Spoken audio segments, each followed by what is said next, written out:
Well, a couple of years ago when Derek started compiling these hits, it came up, well, who's the Yankee hit leader? And it comes up that it's Lou Gehrig. And then you just realize that the Yankees have won 26 World Championships, and there's nobody that's ever had 3,000 hits.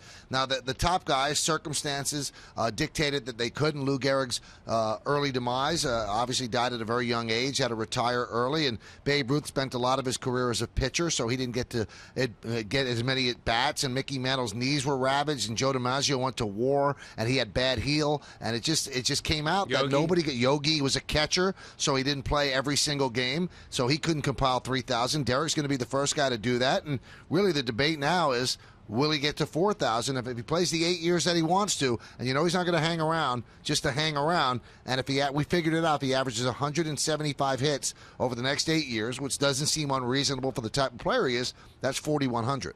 Yeah, and assuming he stays healthy, and who knows? And I think really, I think what really is maybe not amazing, but the idea of what you just said, for as long as this franchise has been around and the 26 championships, that from after Mickey Mantle, we'll put him in the top 5 greats and the others before him, that of all of the players during that period of time, 60s on up to today, the Don Mattingleys and others, that he is now the one that has emerged. And the amount of time that it takes for him to spend as much as it's been, 14 seasons, for him to do it is really, I think that's part of the remarkable aspect of it, because this wasn't a franchise once upon a time that kept its young players. And I think it really is special, not only what we saw tonight, but to know that this is a core group, and we've talked about it with the guys that have been here together. Andy Pettitte starting the game tonight with Mo and Posada, that that this is something that Yankee fans can not only look at it today, but also in the past. And a great debate, Bob, and I talked about it a lot today